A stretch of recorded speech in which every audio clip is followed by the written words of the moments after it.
1,00,000 మంది శివభక్తులతో కలిసి మహారుద్రాక్ష పూజలో పాల్గొనండి. వెంటనే కాల్ చేసి మీ పేరును నమోదు చేసుకోండి. నమస్తే రమగారు. నమస్తే జయ. రమగారు, ధర్మ సందేహాల్లో భాగంగా దేవుని ప్రతిమలు అలానే ఫొటోస్ మనం తుడుచుకొని పూజ చేసుకునే ముందు తుడుచుకుంటాం కదా, దానికి ప్రత్యేకమైన రోజులు ఏమన్నా ఉంటాయా? ఈ రోజు తొడగొచ్చు, ఈ రోజు తుడుచుకోకూడదు, అట్లాంటి నియమాలు ఏమైనా ఉన్నాయంటారా? మీ విధానం అంటే మామూలుగా మంగళవారం శుక్రవారం కాకుండా దేవతా ప్రతిమలు తుడుచుకోవటం కానీ పులికాపు పెట్టడం, వాటిని తోమి పెట్టుకుంటాం, శుభ్రంగా పెట్టుకుంటాం కదా. నెలకు ఒక్కసారి చేసుకుంటే బాగుంటుంది ఎప్పుడైనా. కానీ మంగళ శుక్రవారాలు కాకుండా అమావాస్య కాకుండా చేసుకుంటే బాగుంటుంది. మామూలుగా మనం చేసుకునేది మామూలుగా ఫోటోలు అవి తుడవటం అంటే ఏం చేస్తాము, మొత్తం మందిరంలో ఉన్నవన్నీ తీసి బయట పెట్టి తుడిచి మందిరం ఒకసారి శుభ్రంగా తుడిచేసుకుని వీటిని కూడా తడిబట్టి పెట్టి తుడిచి మళ్ళీ బొట్టుగా పసుపు పెట్టి గంధం పసుపు బొట్టు పెడతాం, బొట్టు పెట్టి మళ్ళీ స్థాపిస్తాం, మళ్ళీ వెనక్కి పెట్టుకుంటాం. అవును కదా, ఒక గంటన్నర పడుతుంది కదా ఈ పని అంతా. బూజులు దులుపుకోటాలు ఇవన్నీ పడతాయి ఆ పనులు. నెలలో ఒక రోజు, నెలకు ఒక్కనాడు చేస్తే కొంచెం శుభ్రంగా కళకళలాడుతుంటే దుమ్ము పట్టిపోకుండా హారతి పొగలు, తర్వాత ఏమో ఈ అగరబత్తుల పొగలు అవి పట్టేసి బంకగా జిగురుగా అవుతుంది. నూనె కూడా అంత సరైన నూనె కాదనుకో, దీపారాధన పెడితే నూనె చూరిపోతుంటాయి, పొగ చూరిపోతుంటాయి. ప్రతి నెల వంటిల్లు బాగు చేసుకున్నట్టు, హాల్ బాగు చేసుకున్నట్టు అట్లా ప్లాన్డ్గా చేస్తాను చూడు, అట్లా దేవతార్చనని కూడా బాగు చేసుకుంటే బాగుంటుంది. మామూలుగా ప్రతిమలు అవి ఉన్నాయనుకో, కొంతమంది దగ్గర ప్రతిమలు వాళ్ళకి మనం చెప్పక్కర్లేదు. ప్రతిమలు ఉన్న ఇంట్లో ప్రతిమలు పెట్టుకునే అలవాటు ఉన్న వాళ్ళకి చక్కగా పులికాపు పెట్టడం, దాన్ని తిరుమంజనం అంటారు. తిరుమంజన సేవ, తిరుమంజనం చేయటం అంటే నేను తిరుమంజనం శుభ్రంగా తోమటం అనమాట. చింతపండు, కాస్త ఉప్పు లేదా పాత చింతకాయ పచ్చడి అవి వేసి, మా ఇంట్లో మా వాళ్ళు అయితే గడ్డి కాల్చి ఆ బూడిదవుతుంది కదా, దాంతో చింతపండు నీళ్లు అది కలిపి పులికాపు పెట్టేవాళ్ళు. పులికాపు పెట్టడానికి ఒక పద్ధతి. ఈ పులి కాపు అంటే పులుపు ప్లస్ ఈ కాల్చిన బూడిద, దాంతో పాటే చేసేవాళ్ళు అనమాట. చేసి దేవతా ప్రతిమలు శుభ్రంగా తోమేసేసుకోవటం, చక్కగా మంచినీళ్ళతో తలతల్లాడిచ్చి పెట్టుకోవటం. ఎప్పుడైనా శుక్రవారం మంగళవారం పనికిరాదు, ఇది సాధారణ నియమం. అమావాస్య నాడు చెయ్యరు. మళ్ళీ ఏకాదశి ద్వాదశిలో అస్సలు చేయకూడదు. మంగళవారం శుక్రవారం కాలేదండి అంచేత ఏకాదశి అయినా చేయకూడదు. ఈ తిథి చూసి పెట్టుకోండి. ఈ పని చేయడానికి క్యాలెండరు ఏకాదశి ద్వాదశి కాకూడదు, మంగళవారం శుక్రవారం అమావాస్య ఈ 5 కాకుండా, ఈ 5 అంటే మంగళవారం శుక్రవారాలు వారంలో నెలలో 4 సార్లు వస్తాయి కదా, 4 రోజులు 8 రోజులు అవి పోతాయి. 2 ఏకాదశులు 2 ద్వాదశులు 12 రోజులు పోతాయి. 13వది అమావాస్య. ఇవి కాకుండా, ఇదే కాకుండా మీ ఇంట్లో పెద్దవాళ్ళకి ఏదైనా ప్రత్యేకమైన పద్ధతి ఉంటే ఫలానా తిథిలో చేయాలన్న నియమం ఇంట్లో అమ్మమ్మలతో నాయనమ్మల దగ్గర ఉంటుంది, కనుక్కొని చేసుకోవచ్చు. ఓకే, అడిగి చేసుకోవటమే. అయితే ఈ పులికాపు పెట్టిన తర్వాత ఏం చేసుకుంటాం, మళ్ళీ అన్ని వెనక్కి పెట్టుకుంటాం కదా. ఈ పెట్టినప్పుడు ఏం చేస్తామంటే 2 విధానాలు చేస్తారు చేయ. మామూలుగా మేం చేసే విధానం ఏంటంటే గంధం కలుపుకుంటాం. గంధం అరగదీసి సాన మీద తీసి ఈ గంధం బొట్టు పెట్టి ప్రతిమకి, అప్పుడు దాని మీద కుంకుమ బొట్టు పెడతాం. నేను ఒకరి దగ్గర చూశాను, కుంకుమలో కొద్దిగా ఆవు నెయ్యి కానీ నువ్వుల నూనె చుక్క కానీ కలిపి రంగరిస్తారు, అది పెడతారు. కుంకుమ పెట్టాలంటే నూనె చుక్క వేయాలి అందులో, అప్పుడు కుంకుమ రాలిపోకుండా ఉంటుంది. ముదురు రంగులో అలా బొట్టు చక్కగా మెరమెరలాడుతూ కనిపిస్తుంది. ఈ 2 పద్ధతులు చేస్తారు. గంధం పెట్టి బొట్టు పెట్టడం మామూలుగా మా ఇళ్లలో మేము చేసుకునే విధానం.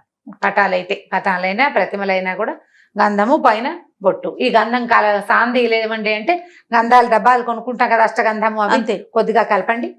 గంధం కొంచెం కలిపి గంధపు చుక్క పెట్టడం, దాని మీద కుంకుమ అతితే చక్కగా కుంకుమ రాలిపోకుండా ఉంటుంది, చక్కగా చూడ్డానికి బాగా అతుక్కుంటుంది. గంధము కుంకుమ 2 అర్పించిన ఫలితం కూడా లభిస్తుంది.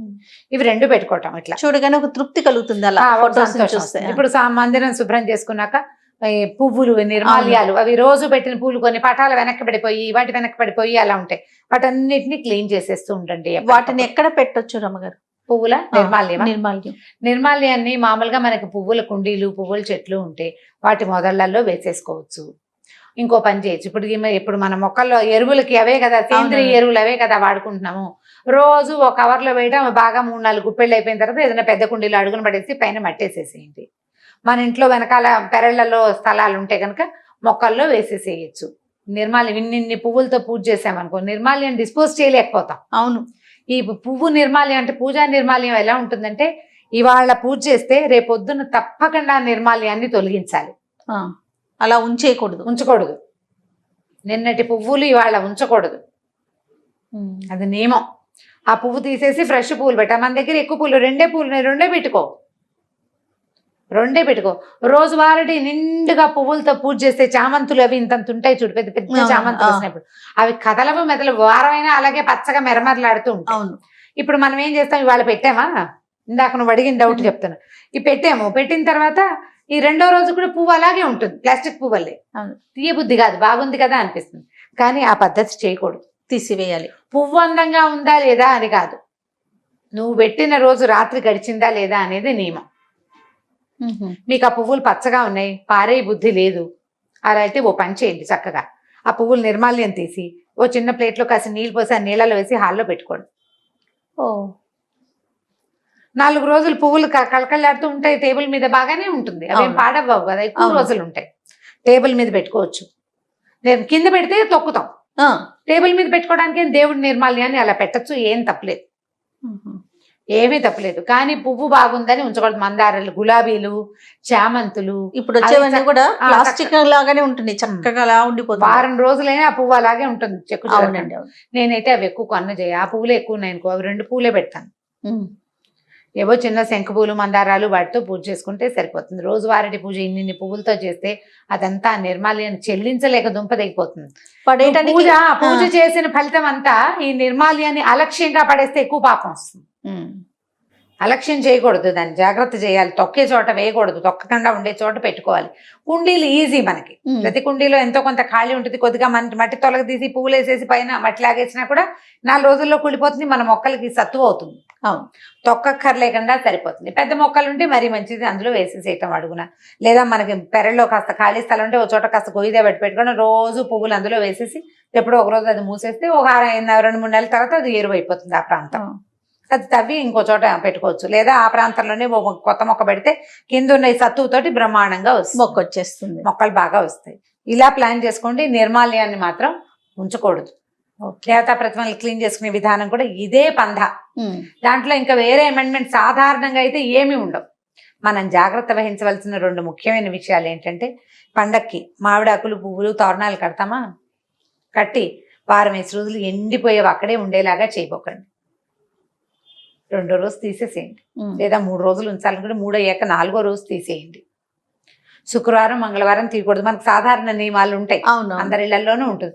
శనివారం నాడు తీసేయండి, శనివారం తీసేస్తే సరిపోతుంది కదా జ్ఞాపకంగా. ఇప్పుడు వాకిలి గుమ్మాన్ని కట్టింది కూడా నిర్మాల్యమేనా అనేది ఒక ప్రశ్న. గుమ్మాన్ని కట్టింది నిర్మాల్యమని భావించవలసిన అవసరం లేదు. కానీ ఈ రోజుల్లో వాటిని కూడా పారేయక్కర్ల. మన మామిడి మండలు అవి ఉంచుకుంటే ఈ పువ్వులు ఎక్కడైతే పడేసుకుంటామో కుండీలో వేసుకుంటాం, మామిడిగా ఆకులను కూడా నలిపేసి అందులో పడేసేయండి. కిందది తొందరగా ఎరువు అవ్వడానికి పైన ఉన్న ఎండుటాకులు యూజ్ అవుతాయి. బంతి పువ్వులు అవి పడేస్తే లాస్ట్ ఇయర్ మాకు 3 బంతి మొక్కలు వచ్చినాయి. వాటంతా అవే మొలుచుకొచ్చేసినాయి అనమాట, మెట్ల నుంచి వానలు బాగా పడ్డాక వస్తుంది. పువ్వులు పారేయక్కర్లా, వాటిని వాడేసుకోవచ్చు. మనం ఎలాగ కూర చెక్కులతోటి మనం ఎరువు చేసుకుంటున్నాం కదా, వీటితోటి కూడా చేసుకోవచ్చు. ఒకే ప్రాంతాల్లో ఉండవు, ఇవన్నీ కుండీల్లోనే ఉంటున్నాయి కాబట్టి ఈ పని చేయొచ్చు. ఇది చేయటం, ఈ దేవతార్చనతో పాటు గుమ్మానికి పసుపు రాయటం, బొట్టు పెట్టడం, అలాంటివి అలవాట్లు ఉంటాయి. వాకిట్లో ముగ్గేసుకోవటము, ఇవన్నీ కూడా ఏంటంటే మనకి మన ఇంటిని శుభ్రంగా ఉంచుకోవటం, మనకి వాతావరణంలో ఒక పవిత్రత కల్పించటం, మన బుద్ధికి సత్ప్రవర్తన నేర్పించటం, ఇది ప్రధానం.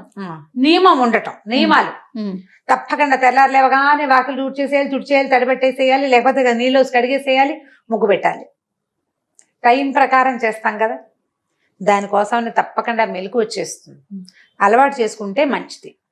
గుమ్మానికి పసుపు రాయటము, మామిడి మండలు పెట్టడం, ఇవన్నీ కూడా ఈ కరోనా రోజులు ఇప్పుడున్న నేపథ్యంలో కూడా మనకి లోపలికి జర్మ్స్ రాకుండా కుదురుతాయి. ఇప్పుడు గుమ్మానికి బొమ్మలే మనం పువ్వులు ఏం చేసామనుకో డిజైన్, అప్పుడు ఎక్కడ రాస్తాం పసుపు?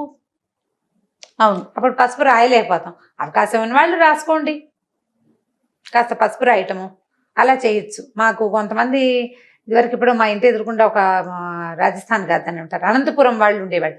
ఆవిడ ప్రతిరోజు గుమ్మానికి పసుపు రాసి పెట్టి గుమ్మం వాకిట్లో వాళ్ళు పెద్ద ముగ్గేసి, ఇంత ముగ్గు చిన్నది పసుపు కుంకాలతో వేసి గుమ్మానికే పూజ చేసుకునేది ఆవిడ. గడప గౌరి రోజు పూజ చేసేది ఆవిడ గుమ్మానికి, వాకిలి గుమ్మానికి. ఎంత శ్రద్ధగా వేసేవారో. గడప మీద కాలేయకుండా ఆ, పసుపు కుంకుమ వేసి. మనం ఊళ్ళలో అలవాట్లు మనకు అలవాటు ఉంటే చేసుకోవడం, ఎలాంటి అలవాటు ఉంటే అట్లా. ప్రధానంగా దీనికి ఏం చేయాలి, మనం పెద్దవాళ్ళని అడగాలి. ఫాలో అవ్వాలి. వాళ్ళని ఖచ్చితంగా. ఫాలో అయ్యి ఇవన్నీ కూడా మనకి ఆరోగ్యానికి, మన అలవాట్లకి, మన పద్ధతులకి కొంత మంచిని చేకూర్చేవి. అయితే వీళ్ళని చూసి వాళ్ళని చూసి కాకుండా మనం కంటిన్యూ చేయగలుగుతాము. మీరు అన్నట్లుగా భక్తి, శ్రద్ధ, ప్రధానంగా శ్రద్ధ మనం చేయగలుగుతాము అనుకున్నప్పుడు చేసేయండి. చేసేయడం మంచిది. వాళ్ళు ఎవరో చేశారని చేసుకోవద్దు. మన ఇంట్లో ఏముందో అది చేయండి. పోనీ వాళ్ళు చేశారని మీకు నచ్చింది అనుకోండి, రోజు చేసేందుకు నేర్చుకోండి. అది చేయొచ్చు. అలవాటు అంతే. చేసేసుకుంటే బాగుంటుంది. కంటిన్యూ చేయగలిగాం. కంటిన్యూ చేయాలి. రైట్ రామగారు, థ్యాంక్ యూ అండి. నమస్తే. నమస్తే జయ. ఈ వీడియో కనుక మీకు నచ్చినట్లయితే లైక్ చేయండి, షేర్ చేయండి. మరిన్ని ఇంట్రెస్టింగ్ వీడియోస్ కోసం మా ఛానల్ని సబ్స్క్రైబ్ చేసుకోండి. సుమన్ టీవీలో మీ పర్సనల్ అండ్ బిజినెస్ ప్రమోషన్స్ కోసం కింది నెంబర్కి కాంటాక్ట్ చేయండి.